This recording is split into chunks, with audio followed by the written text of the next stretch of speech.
Salut les nuls et les moins nuls, c'est Eric pour un moment pédagogique autour du jeu de rôle. J'espère que vous avez tous et toutes passé de bonnes fêtes de fin d'année, puisqu'aujourd'hui le sujet va être peu réjouissant, puisqu'on va parler de la mort des personnages dans vos parties de jeu de rôle, avec non pas un, non pas deux, non pas trois, mais 5 conseils pour gérer la mort de vos personnages dans vos parties de jeu de rôle.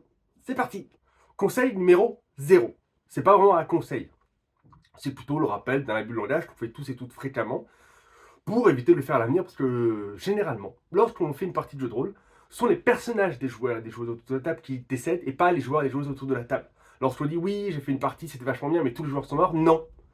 En général, sauf si vous êtes un psychopathe et un serial killer, les joueurs et les joueuses autour de la table qui font du jeu de rôle n'en meurent pas. On passe à un bon moment, on s'amuse, ce sont les personnages qui meurent. Bref, un petit rappel toujours utile, parce que j'ai encore entendu en live, je crois que c'était Shot il n'y a pas longtemps, on fait tous et toutes l'erreur, donc voilà, si on pouvait éviter de faire l'erreur à l'avenir, c'est bien. Premier conseil, le choix du jeu.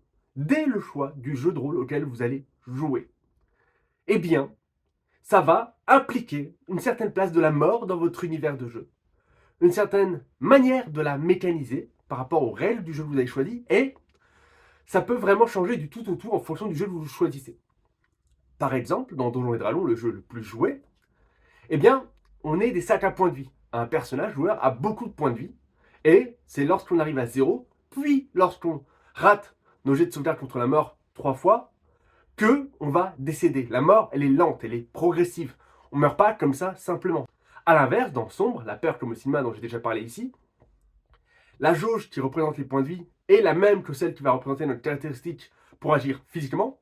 Et plus on va échouer, plus on va se faire mal, plus on va échouer, plus on va se faire mal, et très rapidement on va mourir. Il y a l'appel de Cthulhu aussi où la mort est assez rapide. Il y a Dread où on joue avec une tour de Jenga et c'est lorsqu'on fait tomber la tour qu'on meurt. Autre exemple, comme ça, au pif, qui me vient à l'esprit. Mais Star Wars, dans ces vieilles versions des systèmes chez West End Games, c'était bien indiqué au meneur de jeu que les personnages étaient des héros et qu'il valait mieux éviter de les tuer. Bref, ayez déjà à l'esprit que lorsque vous allez choisir un jeu auquel jouer, eh bien, ça va déjà teinter votre univers, votre cadre de jeu, ainsi que les règles vont teinter comment la mort va être gérée. Dans Vampire la Mascarade, dernier exemple pour la route, on est des vampires. On a très peu de chances de mourir. On peut se régénérer en dépensant des points de sang, on ne peut pas mourir de vieillesse, on ne peut pas attraper de maladie. Bref, le feu, les dégâts aggravés du feu, du soleil peuvent nous avoir, avec certaines disciplines ou pouvoirs, mais on est quand même relativement à l'abri de la mort. Donc voilà, déjà, première étape, premier conseil que je vous donne, c'est bien faire attention quand vous choisissez le jeu, à la place de la mort dans ce jeu, et est-ce que ça convient à vos joueurs, à vos joueuses et à vous-même autour de la table. Deuxième conseil, la mort ne devrait pas être une surprise. Contrairement à la vie réelle où la mort frappe n'importe qui, n'importe quand, n'importe comment, sans prévenir, pour moi, dans une partie de jeu de rôle, une mort qui arrive brusquement, sans prévenir, risque de créer de la frustration chez vos joueurs et vos joueuses autour de la table, de perdre leur personnage bêtement, de perdre leur personnage sans avoir été averti en amont. Et c'est quelque chose que moi, personnellement, j'aime pas trop. Moi, j'aime bien que la mort soit prévenue, que la mort soit 1, 2, 3. Moi, c'est quelque chose que je n'aime pas trop. J'aime que la mort soit prévisible, que ce soit quelque chose qui attaque pas par surprise les joueurs et les joueuses autour de table. Ah bah paf, tiens, ton personnage il est mort, c'est fini. En général, la mort, en tout cas dans mes parties de jeu de rôle, va être provoquée par différentes choses. Premièrement, ça va être la conséquence d'un choix narratif du joueur et de la joueuse. Ah, tiens, il y a une bouteille, un flacon sur la table, il n'y a pas, y a pas d'étiquette dessus, je sais pas ce que c'est, ben je la goûte. Pas de bol, c'est que c'est du poison, t'es mort. En général, il vaut mieux donner des indices aux joueurs, bah tiens, il y a une tête de mort à côté, ou alors il y a d'autres flacons avec des étiquettes de poison à côté, c'est là il n'y a pas d'étiquette, mais c'est probablement poison. Bref, plus le choix va être éclairé, plus ça sera facile pour le joueur, le joueur autour de la table, de faire le bon choix.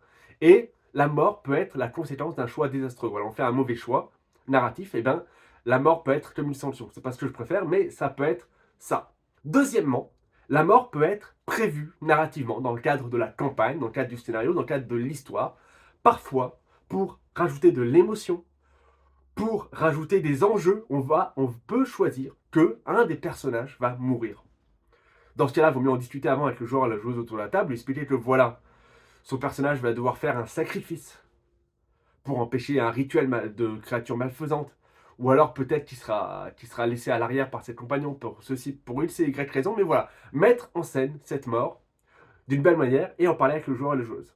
Troisièmement, et c'est ce qui va être le plus courant dans le partie de jeu de rôle, mais la mort va être tout simplement les conséquences d'une action, de la résolution d'une action, d'un échec, ou par exemple, le plus simple, ce qui arrive le plus souvent, c'est les combats. Et bien, quand tu es touché, tu perds des points de vie, tu n'as plus de points de vie, tu es mort. Tu sautes d'un immeuble à un autre immeuble, c'est très haut, et bien tu rates, tu tombes de 30 étages, tu meurs.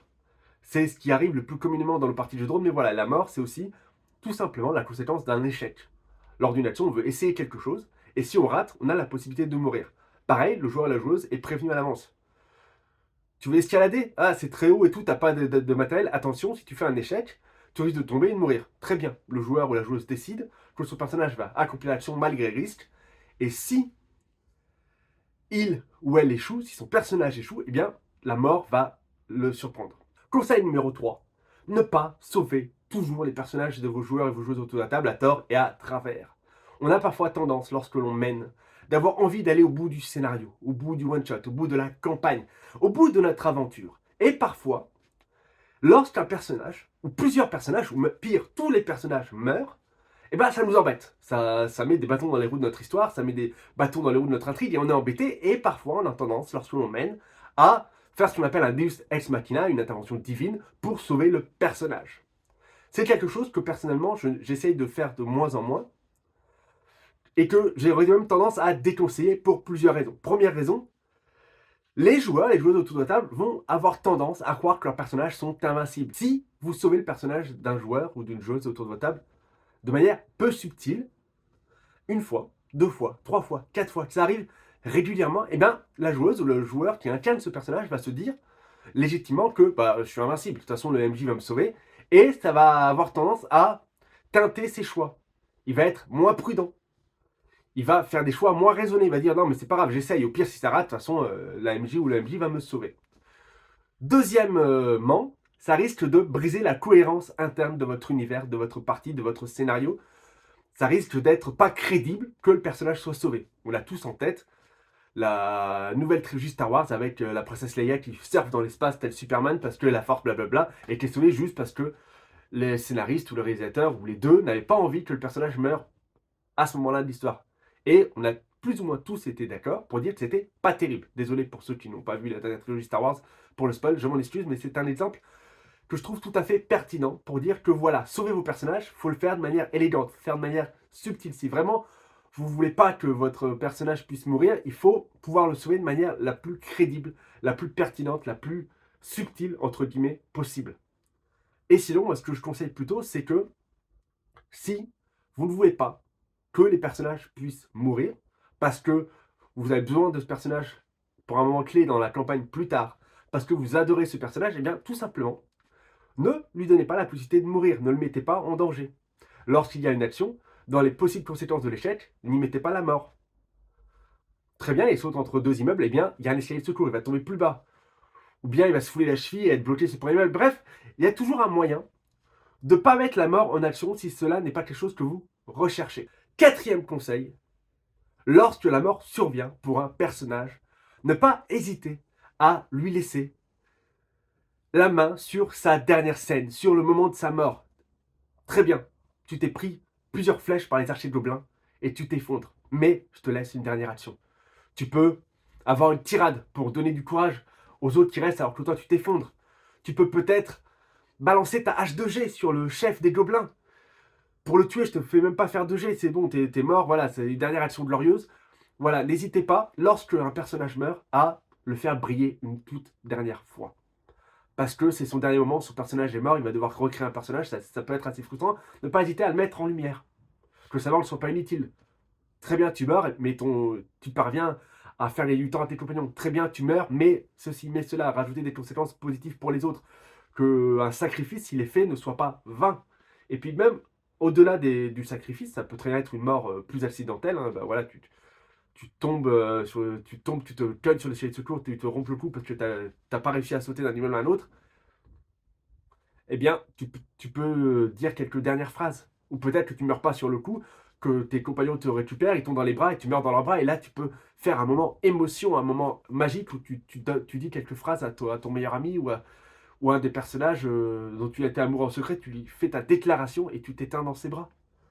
Et tout le monde pleure, et c'est beau. Ce qui me fait une transition toute trouvée pour le 5e conseil, ne pas hésiter à jouer l'après, ce qui se passe après la mort. Certes, le personnage est décédé. Il est mort, il est terminé, son joueur ou sa joueuse va devoir recréer un personnage, mais pour autant, ce n'est pas la fin pour le groupe de joueurs, pour le groupe de joueuses autour de la table, parce que c'est un compagnon qui est parti. Et ça, c'est un trou béant qui s'ouvre dans le groupe, un trou qu'on fermera sans doute jamais. Même si on crée de nouveaux personnages, ça ne sera pas le même personnage, ça ne sera pas les mêmes liens, ça ne sera pas la même alchimie, et il va manquer quelque chose, et ça c'est quelque chose que je vous conseille de jouer, que je vous conseille d'incarner, de mettre en scène. On peut vouloir enterrer le personnage décédé, avec une jolie cérémonie, que chaque personnage restant puisse dire quelques mots sur le défunt, sur quels étaient ses liens avec lui, comment était le guerrier du groupe, comment il nous a sauvés et comment il va nous manquer pour toujours maintenant qu'il est 6 pieds sous terre. On peut aussi, lorsque l'on incarne un personnage qui est toujours vivant, mais qui a connu le personnage décédé, vouloir jouer le traumatisme, vouloir jouer le manque. On aimait bien ce guerrier. Ce magicien, c'était notre meilleur ami, c'était notre frère d'armes. On l'aime et ça sera plus jamais comme avant. Peut-être que lors d'un prochain combat, on va se retourner, on va dire « Vas-y, lance ta boule de feu !» Ah non, c'est vrai, il est plus là. Il est plus là pour assurer mes arrières. Il est plus là pour lancer cette boule de feu salvatrice. Il est mort. Et puis on va avoir les yeux qui vont devenir tout humides. On va se rappeler de notre ami. Ça peut être... Là, je parle d'un combat parce que... Voilà, mais il y a plein d'exemples où... Lorsqu'on perd quelqu'un, lorsqu'on perd un être cher, ça fait excessivement mal. Et même si la douleur s'atténue avec le temps, avec les années et les décennies, on n'oublie pas les gens qui partent.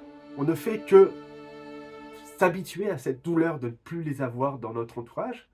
Et je pense que c'est quelque chose qu'on devrait jouer plus en jeu de rôle. Lorsqu'un personnage meurt et qu'il part, on devrait plus jouer la tristesse, on devrait plus jouer le manque. On peut jouer ça pendant des scénarios. Si on joue une campagne et que un personnage meurt au scénario 3 ou 4, bah, jusqu'à la fin, même si ça fait 20, 40, 30 scénarios, on peut jouer cette tristesse, on peut jouer ce manque, on peut régulièrement décrire comment notre personnage se rend sur la tombe du personnage disparu, se recueillir, lui dire tiens, il s'est passé ça, et puis on a fait ça. Faire comme si on discutait avec l'absent, parce que c'est quelque chose qui fait du bien, qui fait du bien au cœur, qui rassure. Donc voilà, moi c'est mon tout dernier conseil, vraiment, n'hésitez pas à jouer après la mort, ce qui se passe pour les personnages survivants, pour les personnages qui restent vivants, et comment le manque, comment l'absence, comment la tristesse peut jouer. Je vous conseille également, si vous vous intéressez à la mort et au deuil, le jeu La vie de l'absent de Tiramisu, qui parle justement du deuil, qui parle justement de la mort, où on va incarner des personnages qui se remémorent la vie de l'absent. Un homme, une femme, peu importe, un personnage a disparu, et on va se remémorer, on va reconstruire sa vie à travers nos souvenirs. C'est assez émouvant, et ça peut être un assez bon exercice pour justement jouer cette phase de l'après dans vos parties de jeu de rôle. Voilà, c'est tout pour moi sur ce petit moment pédagogique autour de la mort. J'espère que ça vous aura plu. Merci en tout cas de m'avoir écouté jusque-là. N'hésitez pas à vous abonner et à cliquer sur la cloche pour ne pas louper les prochains moments pédagogiques. Et à commenter si vous voulez partager vos astuces et conseils autour de la mort dans le parti de jeu de rôle, ou si vous avez des questions sur ce sujet, je serai ravi d'y répondre. Encore merci à tous et à toutes, et je vous dis à plus les nuls!